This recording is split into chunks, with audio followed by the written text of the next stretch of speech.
Morning. We're not quite as early as yesterday. Thank you. I want to start out by saying that we don't charge extra for seats in front. And this lecture in particular, but in a couple of the others, I have a lot of graphs and charts and so forth. So those of you who are way, way, way in the back, you may not see all the details on some of these charts.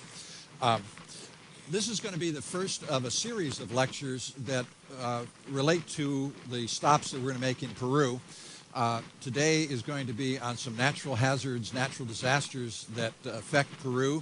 The second one tomorrow will be on the history of the conquest of Peru with Francisco Pizarro. And then after Punta Arenas, the first one will be on a culture in northern coastal Peru, the Moche culture, and especially the royal tombs of Sipan that have been excavated in recent decades. Some of you, when you're in Lima, may go to the Larco Museum, and the Larco Museum has a wonderful collection of stuff from that culture. It's probably the best museum for things from the Moche culture in the world. The one after that, the second day between Punta Arenas and Lima, will be on Machu Picchu.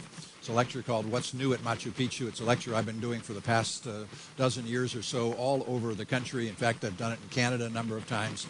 I do that one for the Archaeological Institute of America. And then the last one before we get to Lima, for those who aren't going to Machu Picchu, one of the stops right after Lima is at Pisco, and one of the shore excursions there goes down to Nazca, the Nazca Lines, and so I'll have a lecture just on the Nazca Lines. Those of you going to Machu Picchu can skip that one because you won't see that. But today is natural disasters, earthquakes, and El Nino, and I'll start out with El Nino. Before we get into the bulk of the lecture, the main part of the lecture here, I just want to start out with a map of Peru, and Peru is usually divided into three ecological regions. The coastal desert, which on this map is the area in yellow right along the Pacific. The Andes Mountains, which stretch from the northwest to the southeast, and that's the brown, reddish brown on this map. And then the eastern lowlands, the Amazon Basin, which makes up about half of Peru and is the green area. What do I want to say? I'm fairly familiar with it as a geographical area. If any of you have done anything like look in Encyclopedia Britannica on the geography of Peru, what you read was mine. I write the geography stuff for Encyclopedia Britannica on Peru. Here's a little bit better view of it. This is the Google Earth from NASA, from space. And the light brown is the coastal desert. The darker brown are the Andes Mountains, and the rest of Peru is the Amazon Basin. The coast of Peru is a desert. It's an extension of the Atacama Desert, which is the northern third of Chile. And it's dry for a couple of different reasons. Winds coming from the east, from the Amazon Basin, are blocked by the Andes Mountains, and if they do carry moisture, they lose their moisture on the east side of the Andes when they come across their descending air, and they don't have any moisture to give up as rain. Also, off the coast of Peru is a high-pressure system. It's one of the most stable high-pressure systems in the world, and air coming out of a high-pressure system is descending air. Again, descending air is gaining moisture rather than losing it. You don't get any rainfall off of that. And the third reason why the coastal desert is there is that the water off the coast of Peru is usually very, very cold. It's coming all the way from Antarctica, and cold water is not releasing much moisture into the atmosphere, and again, therefore, you don't get any rain from that. So three factors: the blocking of the Andes from the moisture from the east, the winds from the east, the high-pressure system, and the cold water all make for a very, very dry coastal desert. I've lived a lot of time in Trujillo in northern coastal Peru, and Trujillo gets an average of 1 inch of rainfall per year. As an average, 1 inch of rainfall per year. 9 out of 10 years, they get no rainfall, and about once every decade, they have an El Nino and get 10 inches. And 10 inches in 1 year gives you an average of 1 inch per year. But it is normally very, very dry. There are parts of the Atacama Desert across the border into Chile, northern Chile, that have not had any measurable rain in recorded history, that is to say, since the arrival of the Spanish. Now, things are different on the other side of the Peru-Ecuador border, and the border is about right there. In coastal Ecuador, it's a tropical rainforest. The waters off of Ecuador are warm, and warm water releases moisture into the atmosphere, and so coastal Ecuador is wet, tropical rainforest. The transition from tropical rainforest to desert is right at the Peru-Ecuador border, and it's one of the fastest transitions in terms of vegetation and climate that we have anywhere in the world, going from sea level wet to sea level very, very dry, right at the border there. I've driven across that border many times, and in a stretch of maybe 20 miles, you go from big trees, tropical forest, to desert. Okay, I'm going to focus mainly here at the beginning on El Nino. And many of you may have heard of El Nino. It's also referred to as the El Nino Southern Oscillation, or the ENSO. And what it is a change of water in the Pacific. This diagram is a normal year. And in a normal year, winds coming out of that high pressure system, that southern high pressure system in the South Pacific, are blowing across to the west. In this diagram, that's the white arrows here. The winds are blowing to the west, and warm water pools in the area of the western Pacific, particularly in the area north of Australia, north of New Guinea, into Indonesia, the Philippines, and so forth. There's a big pool of warm water. And off the coast of Peru, this is South America right here, and off the coast of Peru is cold water, which is shown here as the blue. So that's the normal condition. And when we have an El Nino, things are a little bit different. The winds are blowing now to the east. We don't have that constant westward movement of air masses. And so now we've got winds moving to the east. That pool of warm water goes towards South America. We no longer have cold water right along the coast. Now there's warm water right along the coast. And that's the El Nino condition. So this is El Nino. The previous slide was normal. Or here with a little animation, normal is where the winds are blowing strong, and we get the pooling of warm water off of Australia, New Guinea, into Indonesia. And when those winds are not as strong, then the warm water is off the coast of South America, and particularly off the coast of Peru. It gets the name El Nino from Peruvian fishermen.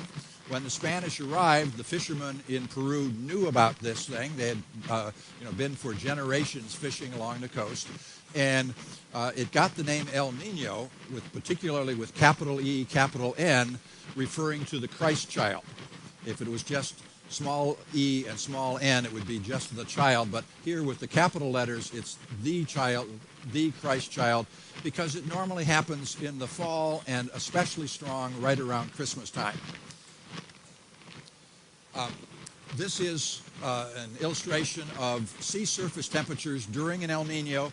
The brighter the red, the warmer the water conditions as compared to normal. So here the red is 3 to 5 degrees Celsius, or roughly 6 to 9 degrees Fahrenheit, warmer than normal. And you see in an El Nino that we have this pooling of warm water off the coast of South America, particularly off the coast of Peru. Again, on this one, South America is way off on the right-hand side, and we would have that big pooling of warm water off the coast of South America rather than where it would normally be off the coast of Australia, New Guinea, Indonesia, and so forth, much farther west in the Pacific. The last big El Nino we had was 97-98, and this is September 1997. In this one, the brown here is the very, very warmest 5 or more degrees Celsius warmer than normal. And we had a very big pool of really warm water off the coast of Peru that year. That was the last big El Nino roughly 18 years ago. And this is this year. It's not recent. I did not find a good recent map like this. This is from June, but already in June we had the beginnings of a pool of warm water off the coast of Peru. I've seen on TV and on videos on the internet that I wasn't able to download. The situation now in November is about as strong as what we had in 1997. This is a comparison from June of 97 to June of this year, and again, it wasn't in June. It wasn't quite as warm along the coast of Peru as what we had in 97, but it certainly was getting to be like 97. And this is what we had in August, and again, in August, it wasn't quite as warm and wasn't right against the coast of Peru as it was in equivalent months in 97, but everything suggests that this year is going to be a strong El Nino, if not as strong as 97. Now, what does that mean? For the world, we now know that El Nino is a worldwide phenomenon, although it's known from the conditions of water off the coast of South America and in the Pacific. It turns out that El Nino is part of a worldwide phenomenon. One of my colleagues at Fresno State back in the 1960s wrote his doctoral dissertation on droughts in Brazil, northeastern Brazil, and he was the very first person to make a connection between when there was a drought in Brazil, there was an El Nino in Peru. We now see that in a couple of different ways. For example, what we'll have is warm water off the coast of Peru. We'll have more cold water off the coast of Chile. We'll have cold water off the coast, the southern coast of Africa, and we'll have cold water off the southwest coast of Australia. We'll have drought in Western Australia. We'll have excess water rains in Central Africa. We'll have excess rains in much of South America. We'll have drought in central plains of the United States. We will have excess moisture in northeastern Europe. Has anybody been watching the news the last few days of what's happening in England? England already has major floods. We'll have excess rainfall in southern Southeast Asia and India. Again, anybody watch BBC about the last few days, what's going on in India? India's already having floods. So it's something that's happening all over the world. I'm from Central California, and we certainly are hoping that this is true because Central California looks like it will get excess rain. And we have 4 years of drought. We absolutely desperately need rain in California, and hopefully the El Nino will bring rain to California. But it is a worldwide phenomena. It is probably best seen still in coastal Peru. When I was an undergraduate, back in the 1960s and as a graduate student in the late 60s, we studied El Ninos looking at Peru. We looked at the 1925 El Nino. 1925 was a very, very strong El Nino, and it was the strongest one in recorded history back to the early Spanish. Everybody focused on the 1925 El Nino. On this chart, it only goes from 1950 to 2000, but 1983 is a peak. After 1983, we forgot about 1925. 1923 was the one that everybody started talking about. And then 1997-98 was another peak, and we kind of forgot about 1983. The peaks here are anywhere from about 7 to 10 years apart, and the major ones seem to be maybe 2 or 3 times that. So about every 20 or 30 years, there is a big one.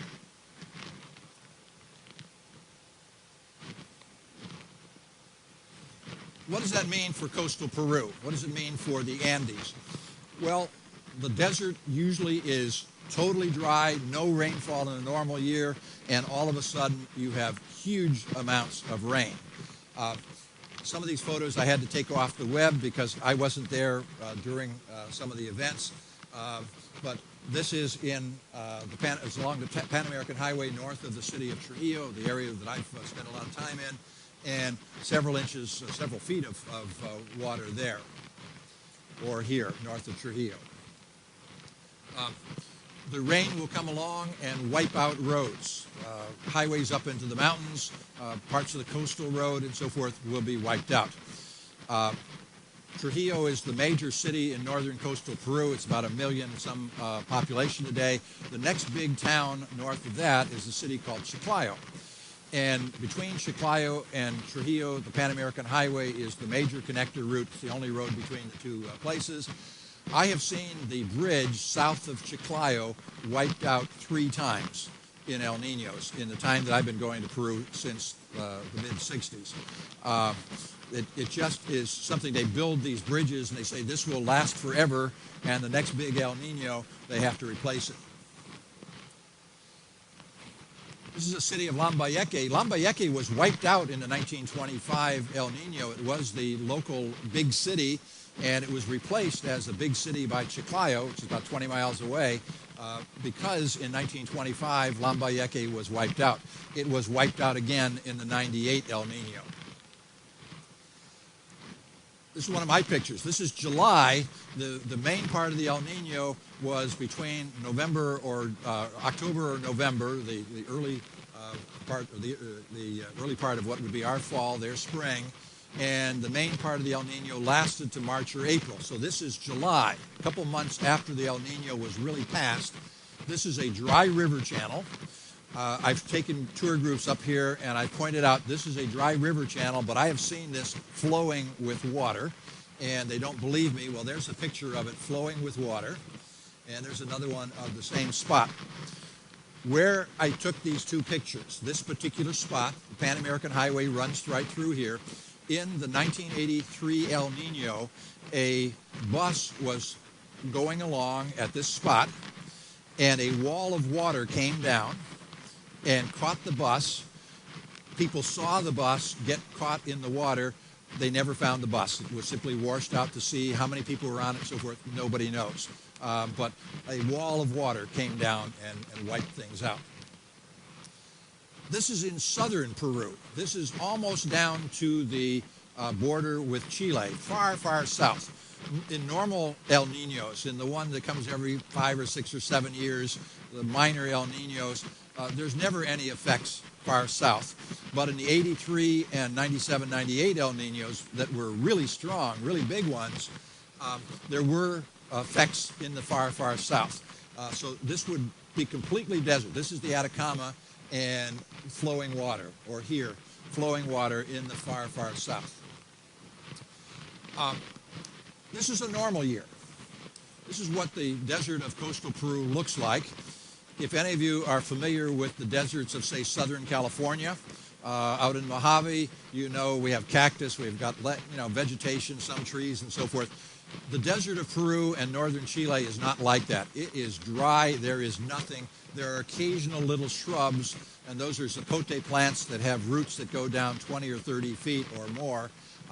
So there's normally no vegetation except where there are river valleys with water coming out of the mountains. This is the same spot during an El Nino, a photo I took off the web with rainfall coming down, and there's what it looks like right after an El Nino. Green vegetation on the ground. That stuff sprouts up right after the El Nino. The seeds are in the ground waiting for an El Nino, and those plants may wait 15 or 20 years before they get sufficient rainfall to go through a life cycle and then go dormant until the next rain comes along.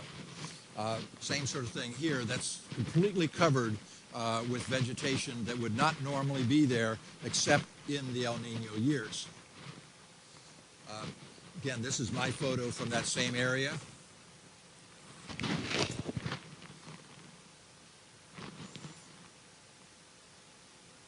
And this is down by Lima.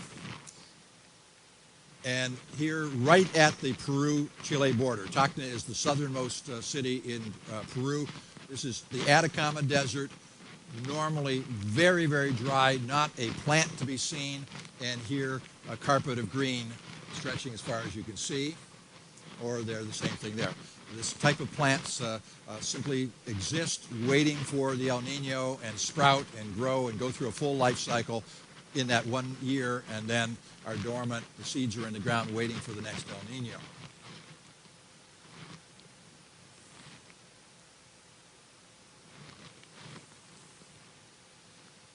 This is the Sechura Desert, which is the northern part of coastal Peru. It's closer to the Peruvian-Ecuador border. And I took this one off the web, but it's right after the 98 El Nino, very luxuriant vegetation. Or here after the 83 El Nino, again, I took this from the web, but the situation here is a lake. This lake existed for a couple of years before it evaporated and seeped into the ground. A huge lake, something like 40 miles long and about 10 miles wide, existed. In the 98 El Nino, 97, 98 El Nino, there's a city up there, Piura. It started to flood in November.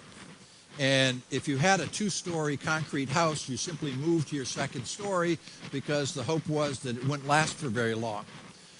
Those people were flooded out, had to live on their second story if they could for something like 6 months. The city was totally flooded for about 6 months. They did not have electricity, they did not have sewage, they did not have fresh water. It was a total disaster. Now, one of my favorite examples of El Nino is this town. It's a town called Zanya. It's located in northern coastal Peru, about 2/3 of the way from Trujillo to Chiclayo. So it's a little bit closer to Chiclayo than it is to Trujillo. And in the early colonial period, it was a very major town, very important town. It had lots of churches. It was noted as the place where you went up into the mountains. When Pizarro came to conquer Peru, he came along the coastal desert until this valley, this place, and then he went up in the mountains and he carried on the conquest of Peru. Talk about tomorrow. But in 1720, one night, a wall of water came down and flooded this town. This is a photo I took out the window of a plane flying over, and you're looking at the main cathedral in the town right there. There's a little bit closer view from the air. And I said that there were a lot of churches. There were something like 11 or 12 big churches in the town in 1720. And this is a view of one of them. And a little bit closer view, you can see still today the level that the water was at in that 1720 El Nino. Literally, these are brick buildings, and the water came down, and that line marks the level of water. Only a few hundred people out of several thousand people that lived in the town survived that flood, that wall of water. This is another of the churches, and again, you can see from the line on the bricks how deep the water was in that particular flood. And I have to tell you, this town is on a slight rise. It is not, flat at the level of the local river. The local river today is about 20 feet below the level of this town. So the wall of water was tremendously deep and must have been tremendously fast to kill most of the population of the town. One other comment that I want to make about El Ninos before we go to the second part here is what I've been talking about are major El Ninos, the really big ones, 1925, 1983, 1997, 98.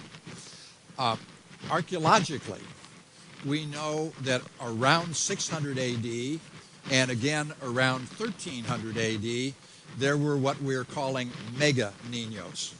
If you think of these as big ones in the 20th century, these three, the one around 600 and the one around 1300 were just orders of magnitude bigger than the ones that we have seen historically in the period since the 1500s with the Spanish.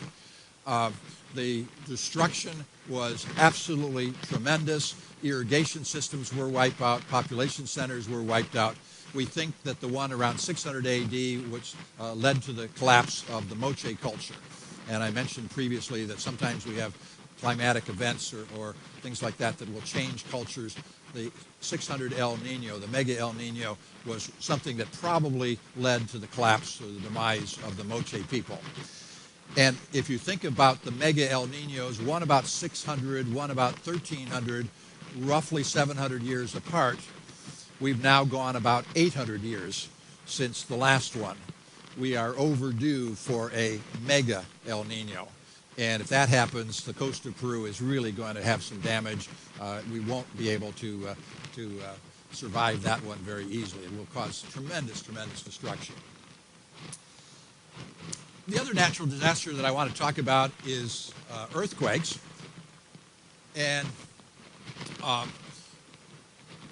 if we think globally, the area surrounding the Pacific Ocean is oftentimes called the Ring of Fire, sometimes the Pacific Ring of Fire. From New Zealand to China to Siberia to Alaska, through California, down through Mexico, Guatemala, the Andes Mountains and so forth, is an area with lots of volcanoes and lots of earthquakes. Very destructive sorts of things. Part of this relates to global tectonics, plate tectonics. When I was an undergraduate in the 60s, I had geology classes, and one of my professors was talking about the theory of plate tectonics as a new theory, and lots of people didn't believe it, and some people were beginning to think that that was maybe a valid theory. Today we talk about plate tectonics the same way we talk about the Earth revolving around the sun. We wonder why Galileo, was punished because he believed that the Earth rotated around the sun. How could anybody think differently? Today, plate tectonics is somewhat the same. How could anybody not believe in plate tectonics? What's happening for South America is that the South American plate is moving to the west. As it moves to the west, the western edge of South America is getting crunched. That's the Andes Mountains rising up and the folding of the edge of the continent. And the plate that's to the west, called the Nazca Plate, is sliding underneath the South American plate. It's what's called subduction. The Nazca Plate is sliding underneath. And when that plate is sliding underneath the South American plate, there's friction. And when that friction and energy builds up, it's released in the form of earthquakes. And so that western edge of South America is one of the most seismically active areas anywhere in the world. It is just a tremendous area for constant earthquakes. This is a 20-year period, 1975 to 1995, and every little dot there represents an earthquake. The bigger the dot, the stronger the earthquake. There have been a number of very, very strong earthquakes in that area in relatively recent history. I don't remember the exact date, but around 1950 in southern Chile, at Valdivia, Chile, the strongest earthquake that has ever been recorded historically took place. There have been other strong earthquakes that have affected this area in recent years. I think about 5 years ago, Talca, just south of Santiago in Chile, had a very, very big one. Something like 6 or 7 weeks ago, there was a strong one off the coast of Chile, just to the north of Santiago.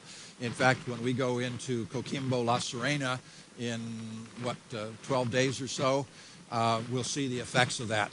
I was there 3 weeks ago, and we had to use lighters, the boats into the dock, because the dock had been damaged and the cruise ship could not come into it. I'm not sure whether they'll have it fixed by the time we get there, but if it's not fixed, there will be some problems. It's a little bit bad because they can only dock one boat at a time. It's a very small spot where they can dock, and so it's a lot slower transferring into the port in Coquimbo. When I was there 3 weeks ago, there was still a lot of cleanup going on right along the waterfront because they had a pretty big tsunami at La Serena, Coquimbo. So we may see the results of that by the time we get there. I'll show you a couple different examples of earthquakes. And the first one here is a very small example. It's very localized. It didn't do a lot of damage. One of my favorite parts of Peru is called the Colca Valley. It's to the north of Arequipa or to the southwest of Cusco, southern highlands of Peru. And I took this photo in 1985. I spent several weeks in the valley back then. And this was the church in Maca. They had an earthquake here in 1991, and it was quite localized. It did not damage a very large area. But what was interesting is that it had a series of open faults right adjacent to the town of Maca. And I'm not sure if you can see these very well, but there are some lines there, and those are literally holes in the ground, lines of faulting that took place. A little bit closer view. And again, those are just open holes in the ground where the earth spread apart, or there. And that church that I just showed you looked like this after the earthquake. They started to reconstruct it. Actually, a Spanish NGO donated money to rebuild the church, and it has been rebuilt now. The one that I really want to talk about is May 31st, 1970. This is a big one. 8.0 on the Richter scale. The one in Valdivia in 1950 in Chile was, I think, 8.4 or 8.5, but this is a pretty big one. And I happened to be living in Trujillo in northern coastal Peru that day. It was a Sunday afternoon. Within about 15 minutes after the earthquake, I was out on the street taking pictures. And we knew it was a big earthquake. The ground literally went up and down. I was in my apartment and was able to get into a patio, and you could look up and you could see the wall moving up and down, and you could feel it. I had friends that were out driving, and they said it felt like they had 4 flat tires.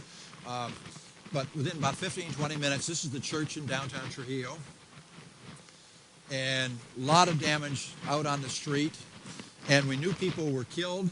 For example, somebody had died right here. This was a man with a little push cart, and a wall had come down on him, and they had taken the body away already, or taken him off to the hospital, but he was killed. And there were people killed in this car. They had not yet gotten the bodies out when I took that picture. The wall simply came down on them. Much of Trujillo in those days was built of adobe brick, and adobe brick does not have much lateral stability. If you ever wonder why we have an earthquake of 5.6 in California and nobody gets killed, and an earthquake of 5.6 in Iran or Turkey or Guatemala or something, it has to do with house construction. If you live in houses made out of adobe bricks, they have no resistance to the shaking, and when an adobe brick wall comes down on you, you die. We have construction in many parts of the world, North America and so forth, that is resistant to the earthquakes. So just out on the street, within the first few minutes after the earthquake, I was taking these pictures. People were just beginning to get together and try to find and see if anybody was injured and so forth. It was interesting. Some walls came down. Other parts of buildings held up pretty well. The apartment building that I lived in had no damage to speak of. It was reinforced concrete. I love this picture. The Coca-Cola bottles on the shelves did not fall over, but the wall fell over. I mean, earthquakes are funny that way. Later on in the 80s, when I was living in Lima, I lived on, for a while, I lived on the 14th floor of an apartment building. And I had a waterbed. I have to tell you, on an earthquake of about 5 or so, on a waterbed on the 14th floor, it is exciting.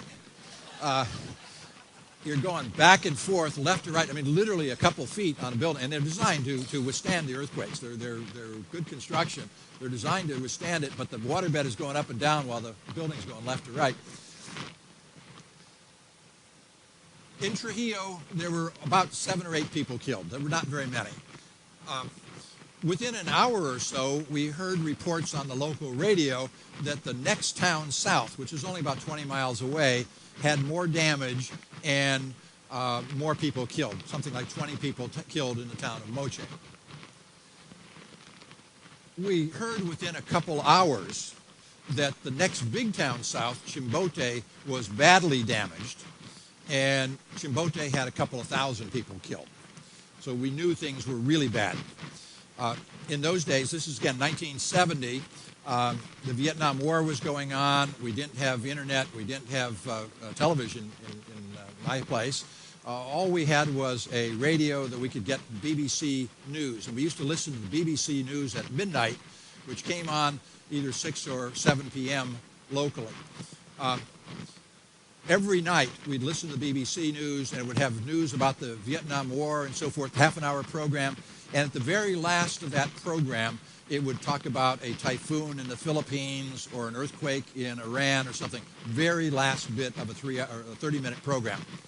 That night, just a couple hours after the earthquake, it led off with this earthquake, the first story that they talked about. We then knew that it was a pretty big earthquake with thousands of people killed, and Chimbote was really badly damaged. The next town south of Chimbote was a town called Casma, and Casma was right at the epicenter. The epicenter was right off the coast at Casma. Casma was almost completely destroyed. It was a Sunday afternoon, and in the local movie theater, they had a children's program. The movie theater collapsed. They had over 300 children killed in the movie theater. I was on the ground in Chimbote a couple of weeks later. There were virtually no houses standing in Chimbote. Virtually all buildings were gone. This is Casma, right a couple weeks after the earthquake, and destruction here was almost complete. Now, I've done a lot of work on the North Coast. I've lived on the North Coast a lot. The area that I've been talking about is the North Coast. I've pointed out I lived in Trujillo. The first pictures I showed you there were from Trujillo. And the epicenter was off of Casma, which is about right there. The last area that I want to talk about for this earthquake, the last thing for today, is to talk about a region known as the Cordillera Blanca. And the translation of that into English would be the White Mountains. And I think you can see why it's called the White Mountains. They're snow-capped. There is a parallel range called the Cordillera Negra, or the Black Mountains, which is right here. And there's a river valley, the Santa River Valley, that is between the Black Mountains and the White Mountains, and then comes to the coast near a town called Chimbote. This is false color photography. It's color infrared, and where everything you see there is, with red, is live vegetation. One of the features of this type of film is that live vegetation, anything undergoing photosynthesis, comes up as a red tone. But it's a nice picture because it shows the white, the mountain ranges, and then just to the west of them is this river valley, and then to the west of that is the Black Mountain Range, the Cordillera Negra. So we're mainly talking about this area, and I want to focus in, we'll really focus in on one mountain, Huascaran, which is the highest mountain in Peru, over 21,000 feet. This is a photo from NASA from, I think, 1976. And again, we're going to focus in on this mountain right there, Huascaran. This is the river valley, and then the Black Mountains to the west, the Cordillera Negra. Photo I took out the window of an airplane flying over, just to the west of here. In the foreground, this is the Black Mountain Range, not snow-capped. The snow line here is about 17,000 feet, so the peaks of the Black Mountain Range are less than 17, and then the White Mountains, the Cordillera Blanca, in the distance, the river valley in between them, and the snow line marks 17,000, and Huascaran here at about 21. Another shot flying over, this time flying from the Amazon area towards Lima, and Huascaran is this peak right here in the center. This is taken from the Cordillera Negra, looking towards the Cordillera Blanca. Huascaran is this peak right there. Absolutely wonderful area. The White Mountains, the Cordillera Blanca, is a national park. It's very popular with climbers and hikers and so forth. Beautiful region. That's from the town of Huaraz, looking towards Huascarán. Huascarán is the set of peaks right there, or a little bit closer view, or even closer. I'll go back to this photo, 1976. It's an interesting photo, 1966, satellite picture. It was taken out of one of the Gemini spacecrafts, one of the early spacecrafts that we set up. And this is Huascarán right here, and you can see a little bit of a scar coming off of Huascarán. In 1962, there was a landslide off of Huascarán, and that scar that you're seeing in this satellite picture is the scar of that landslide. This is a photo that I took out the window of a plane. The first time I was in Peru was December of 66 to April of 67. I was flying home, and we happened to fly right over. This is Huascarán at the upper left, and there is that scar that you saw on the satellite picture of a landslide that came off of Huascarán. That's the scar of the landslide. I showed you this picture again. This is our false color picture, relatively recent. Here's Huascarán, and you see a scar coming off of Huascarán, but it's not the same scar. Okay? The scar in that more recent picture is from the 1970, the May 1970 earthquake. And this is a picture that I shot out the window of a plane flying over. That's the scar from the 1970 landslide from the May 31st earthquake. In this drawing, there's Huascarán, and everything you see there is the scar from the landslide from the 1970 earthquake. In this one, the yellow represents the 1962 landslide or avalanche that came off of Huascarán. Huascarán is on the right-hand side of the screen this time, and a landslide came down. There was a little town called Ranrahirka, and it wiped out about half of the town of Ranrahirka.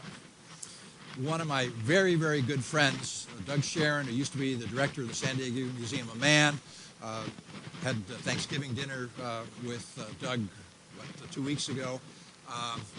Doug was living in Ranrahirka in 1962 and was there, saw the destruction and the damage that was caused, and about half the town was wiped out. Something on the order of 4,000 or 5,000 people were killed in that town when half the town was wiped out. But on this slide, the pink represents the 1970 landslide. And you can see it's much bigger, much wider, and in particular, it splits. And there was a town called Yungay that was in the way of part of it. This is a picture that I took 7 years after the earthquake, and you can still see the results of that landslide coming off of Huascarán down to the valley below. And this is from right down in the valley, looking back up. You can see the scar coming off of Huascarán and down the valley and so forth. The ridge that's here on the left had always protected the town of Yungay. There had been other landslides, not just the one in 62, but there had been earlier ones that had come off of Huascarán, and that ridge always protected Yungay, which was on the other side of the ridge.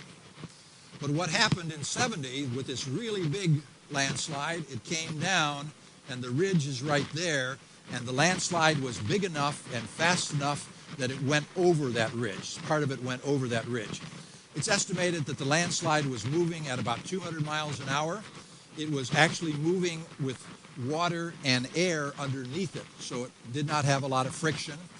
When it hit the river valley down below, it went hundreds of feet up the other side of the mountains, the other side of the river. It was just a huge, massive landslide. So it's coming down, and then the ridges here, a portion of it goes over the ridge and goes towards the town of Yungay. It totally wiped out the town of Ranrahirka, but it also split, and Yungay was about right there. This is an earlier photograph from the Peruvian Air Photo Surface, 1962, the town of Yungay. It wasn't a big town. It probably had a population of 10 or 15,000 people, but this happened to be Sunday afternoon, market day. It was also a day when the Peruvian national soccer team was playing an international match, and people from the countryside who didn't have televisions and maybe not even radios had come into town to watch the match or to go to the market or to sell things in the market and so forth. It's estimated that there might have been between 30 and 50,000 people in the town that afternoon. There's the town after the earthquake. The cemetery for the town was on a small hill, and on Sunday afternoon there were some people in the cemetery. There were a couple of houses around the cemetery, and there were a few people who heard the landslide coming and were close enough to the hill to run up to the cemetery, run up onto that hill. So a few hundred people in the town survived by getting up on the hill of the cemetery. One of the people who lived in a house adjacent to the cemetery was a local priest who happened to be a ham radio operator. And after the earthquake, he began broadcasting with his ham radio saying that Yungay was gone, totally gone, did not exist. And nobody believed him. This was Sunday afternoon. On Monday, airline pilots flying between Lima and Bogota in Colombia crossed over this area and reported just a mass of dust and haze over the valley. Couldn't see anything. On Tuesday, Peruvian paratroopers dropped into the valley through the smoke and the haze and the dust and so forth, and were able to confirm that Yungay was in fact gone. I took this one from a postcard pre-earthquake. There were some palm trees in the plaza in front of the church in the center of the town. Can you see the palm trees? Palm trees survived, but nothing else. No buildings, no nothing. The town is covered, or was covered, with something like 15 or 20 feet of dirt. There's a picture again I took off the web with the palm trees and nothing else. Yungay was gone. Current estimates are that between 70 and 80,000 people died on May 31st, 1970. It's the largest natural disaster in the Western Hemisphere in the 20th century. And people always ask me, what are you most afraid of? Are you afraid of hurricanes or whatever? And I tell them, I'm afraid of earthquakes. I live in California, but in the Central Valley, we don't have earthquakes, at least not the way that San Francisco and Los Angeles are. Anybody here from Los Angeles or from San Francisco? A few people? Have you ridden the BART underneath the bay? I never have. I figure if I ride BART, that's going to be the time, and I do not want to be underneath the bay. I am absolutely paranoid of earthquakes. The problem with earthquakes is that they're so extensive, such a massive area of destruction, that you don't know where to go. We continued to live for about a month in Trujillo. We had water maybe an hour or two a day and not every day. We simply turned the water on in our bathtub, and hopefully it would fill up about every other day so we'd have water to cook with and to flush the toilet. We had electricity once in a while, but after about a month it was time to go home. It just wasn't something that I was comfortable with. I look at other kind of natural disasters. If somebody dies in a hurricane, I figure they're stupid.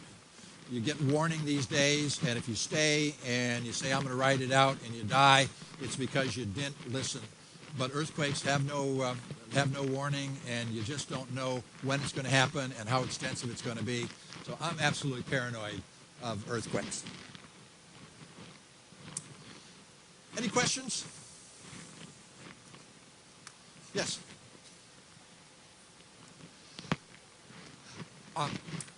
To be in all honesty, I haven't been up to Huaraz in about almost 30 years. 85 was the last time I was up there. I just haven't, the tours I've been doing and the time I've been in Peru, I just haven't gone up there. Yeah.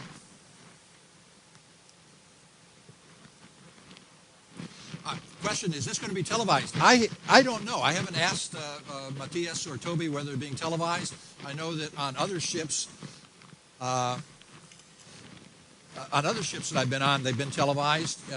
When I was on the ship last month, I saw myself, every time I turned on the TV, I happened to catch myself, so I stopped turning it on. But I don't know whether they've been recording these and showing these. Somebody had one over there.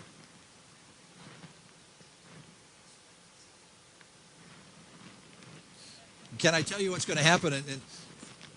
Well, I can make a couple predictions. When we had that last one, I don't remember when it was. We had one fairly strong that knocked off the bridges on I-5 at the north end of the San Fernando Valley, and there were some bridges down on I-10. I happened to be in Guatemala that day, and I flew into LA that evening, and I ended up having to go all the way around by Santa Barbara to get up to Fresno. You know, they say that our bridges in Southern California are earthquake-proof and so forth. I don't believe that at all. Yeah. Yes.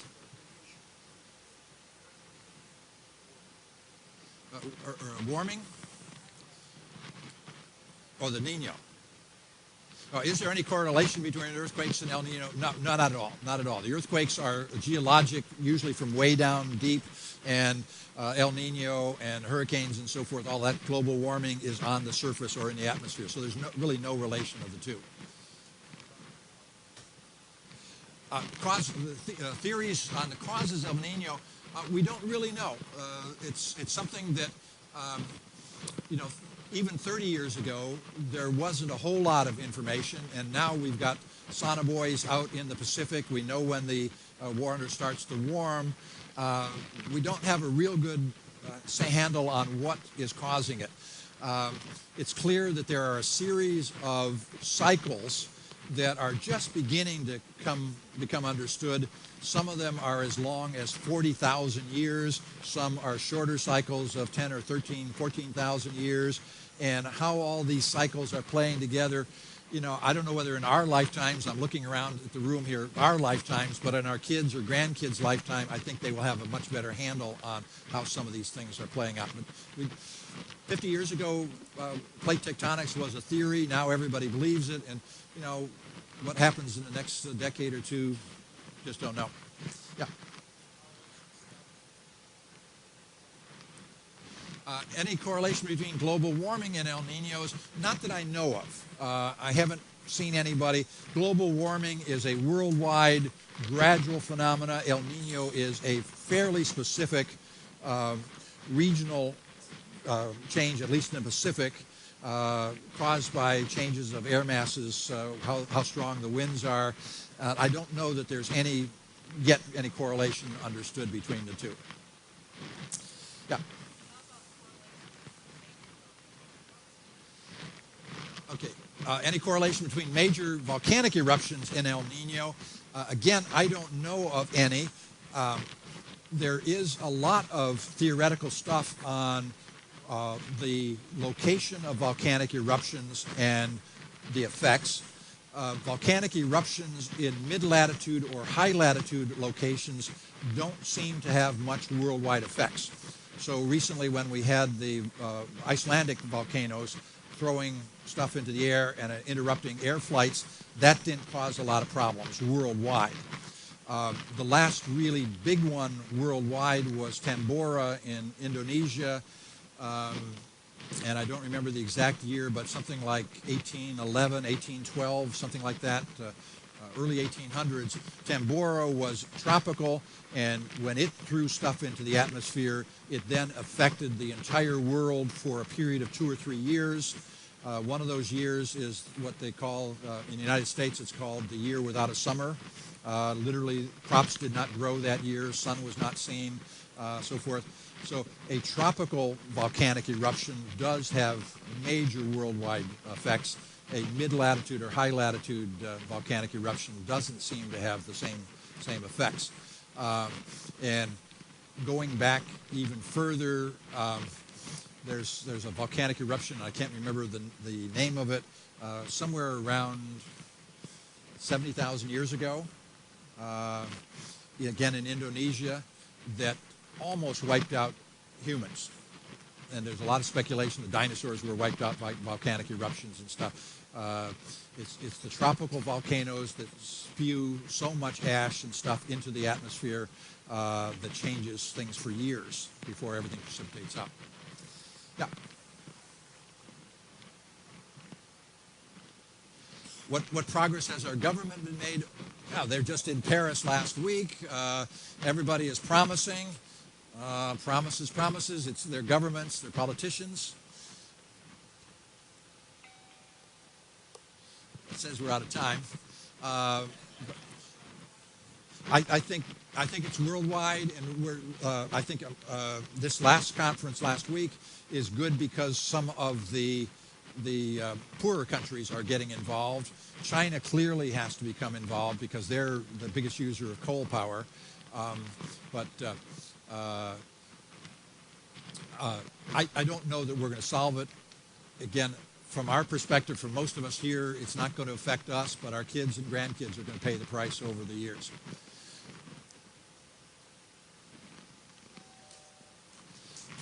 All right, thank you.